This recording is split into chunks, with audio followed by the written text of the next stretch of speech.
It is Ryan Seacrest here. There was a recent social media trend which consisted of flying on a plane with no music, no movies, no entertainment. But a better trend would be going to ChumbaCasino.com. It's like having a mini social casino in your pocket. Chumba Casino has over 100 online casino-style games, all absolutely free. It's the most fun you can have online and on a plane. So grab your free welcome bonus now at ChumbaCasino.com. Sponsored by Chumba Casino. No purchase necessary. VGW Group. Void where prohibited by law. 21 plus. Terms and conditions apply.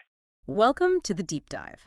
This is where we take the info you send us, break it down, and pull out the key insights just for you. Today, we're getting into a really interesting Eastern Conference matchup. The Miami Heat taking on the Cleveland Cavaliers. Yeah, this one's fascinating because fundamentally, these teams are just built so differently. They play differently. You've got the Heat, right? Their whole identity is just, resilience, tough defense. It's that Heat culture, largely shaped by Jimmy Butler, even though he wasn't like a main keyword in the source material. Right, you can't talk Heat without Butler. Exactly. And then, flip side, you have the Cavs. Super dynamic offense led by Donovan Mitchell's scoring punch.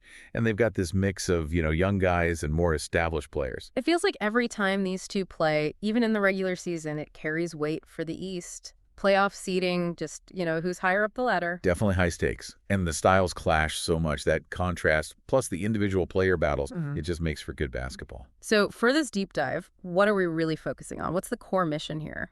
Okay, so the plan is to really dig into the strengths and the weaknesses of both teams. We'll look hard at key players. The source mentioned Donovan Mitchell, Tyler Herro, even a guy like Ty Jerome for Cleveland, what role he plays. And coaching strategies too, obviously. We want to explore where things might be headed, maybe looking towards the 2024-2025 season, hypothetically. We're not predicting exact game scores or anything, but the goal is to give you a really solid grasp of the dynamics when these two teams face off. Okay, sounds good. Let's jump in with the Cavaliers then. And yeah, you almost have to start with Donovan Mitchell. He's the offensive engine. What makes him tick? He really is. I mean, his offensive game is built around just an incredible ability to score. He creates his own shot. His drives are so explosive, puts constant pressure on the defense. Constant pressure. And that pressure forces rotations, opens things up for other guys. So when we're zeroing in on his performance specifically against the Heat, what numbers or tendencies should we look at to really gauge his impact? Well, obviously, scoring average against Miami is big, but also look at his usage rate, basically. How much of the offense runs through him when he's on the floor. His three-point shooting is always a factor, naturally. And maybe most telling is how he does in clutch situations against that tough Heat D.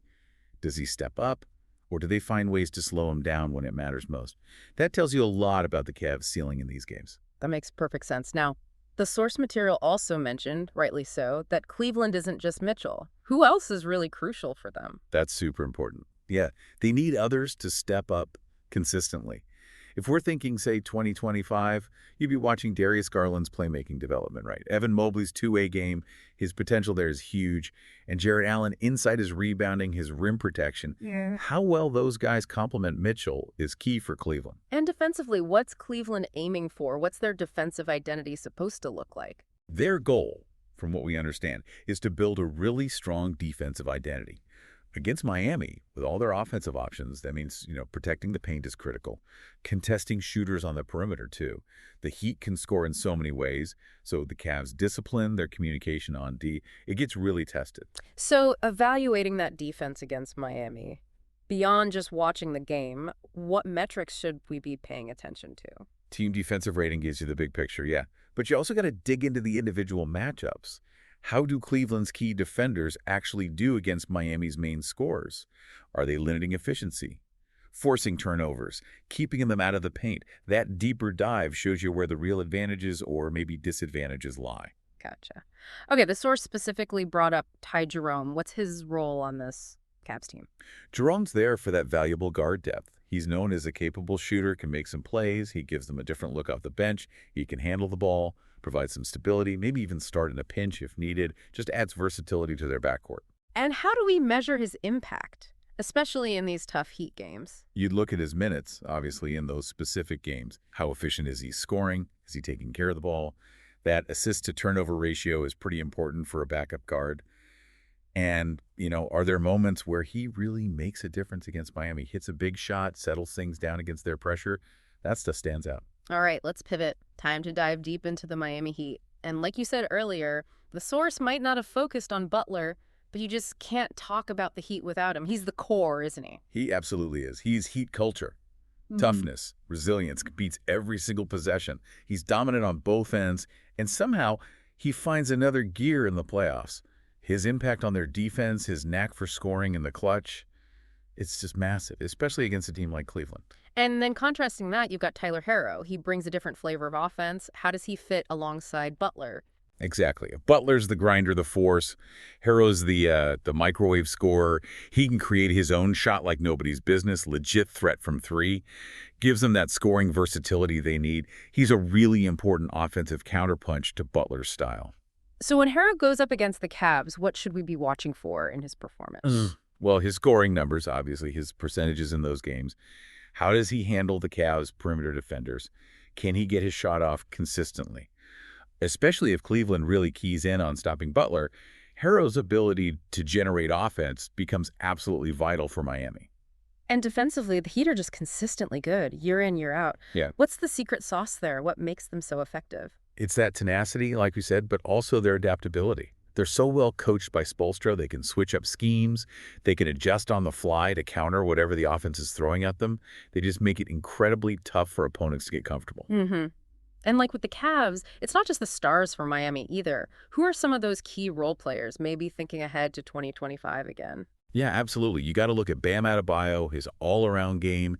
Anchoring that defense is huge.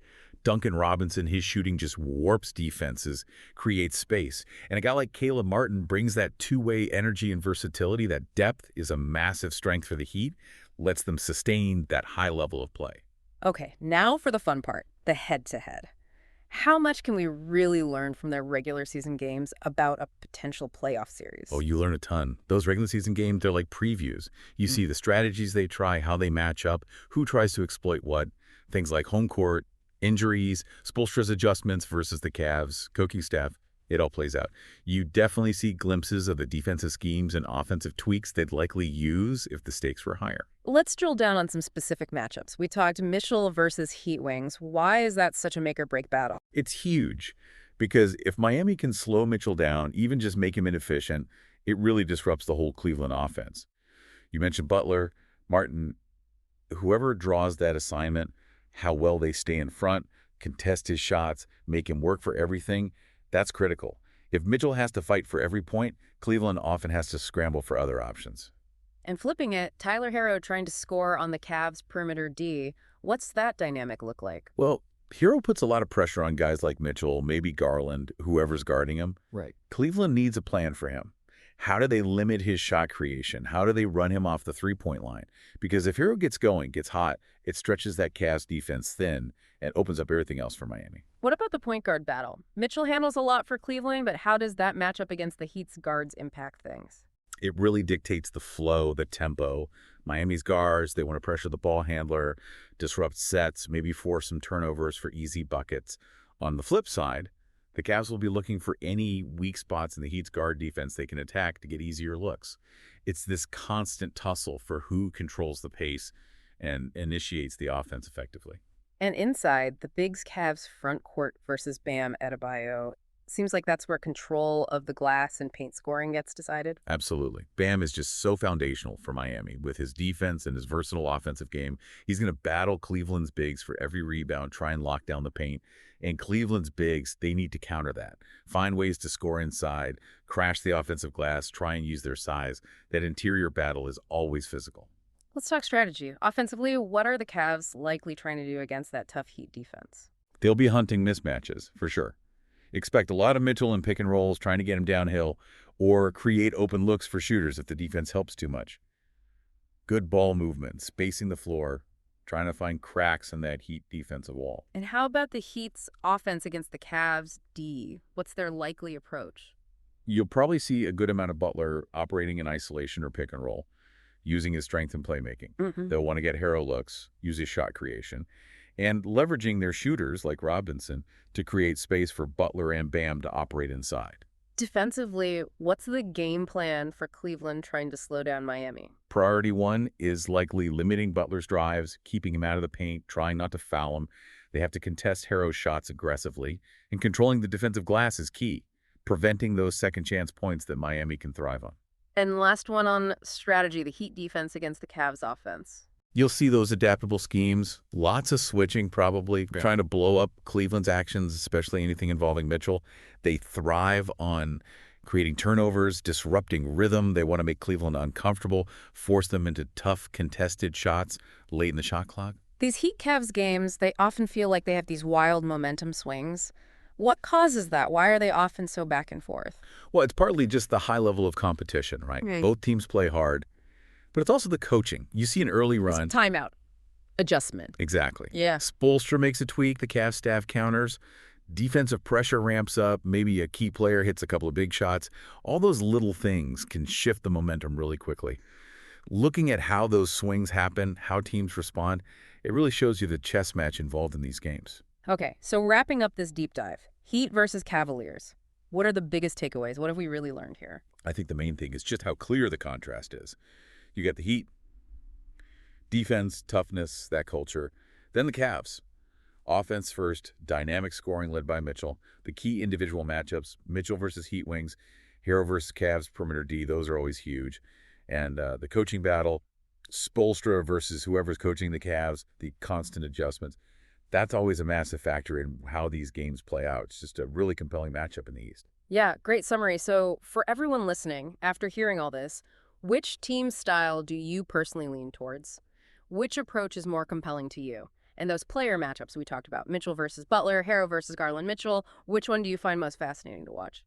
And maybe one last thing to chew on, thinking about both teams, where they are, where they might be going. What do you think will be the absolute biggest factor determining who comes out on top when they meet in a really high-stakes playoff series down the road? Definitely something to ponder. It is Ryan Seacrest here. There was a recent social media trend which consisted of flying on a plane with no music, no movies, no entertainment. But a better trend would be going to ChumbaCasino.com. It's like having a mini social casino in your pocket. Chumba Casino has over 100 online casino-style games, all absolutely free. It's the most fun you can have online and on a plane. So grab your free welcome bonus now at ChumbaCasino.com. Sponsored by Chumba Casino. No